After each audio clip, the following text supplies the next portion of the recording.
we continue in the main gallery, and we're approaching Kabul. And Kabul never looked so beautiful to me. Kabul is all in monochromes, monotones, and yet it really is exciting. I guess the gold leaf and the poetry bring it to life too. You tell us about Kabul. Well, Kabul of Afghanistan is actually the buildings are made from mud, which, as you know, or earth, which, as you know, crumbles and becomes very dusty. So the title of Kabul is Kabul, I Love Her, for love and knowledge both come from her dust. What walks up the street of Kabul in the painting is a love poem from the 17th century, and it celebrates the city, and it has that line, "But I love her, for knowledge and love both come from her dust." So the painting is actually taken from a black and white photograph that was found in the archives of the British military. It was taken when the British occupied the city in the late 19th century.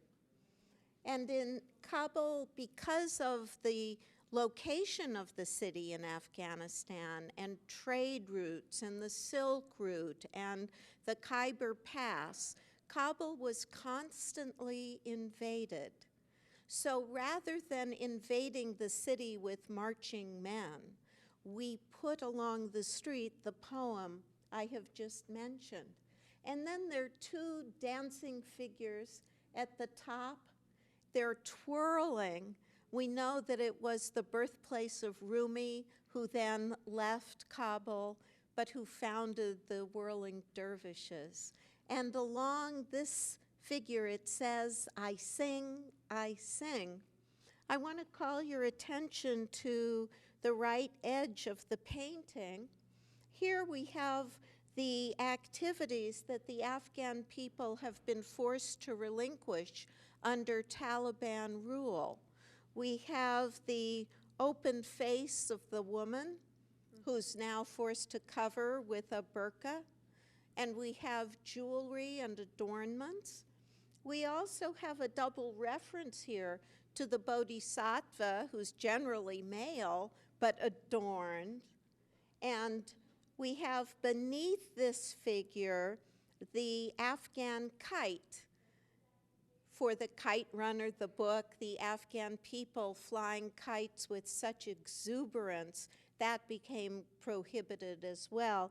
This Afghan kite, they're in unusual shapes, Elena, and this kite actually has the colors of the Afghan flag. And then we have one of the indigenous musical instruments. The Afghan people were forbidden to play music. And then we have a gathering of a figure playing the tambourine and another reading a book. Small, joyous gatherings of scholars and musicians have also been forbidden. Each of these refers to a very specific artifact. And then we have the rose, for the poet compares Kabul to the rose and says, even the rose is jealous of Kabul's, let me get the line exactly. The rose is jealous of its lash-like thorns. So the harshness of Kabul is celebrated rather than criticized by a poet who loves it.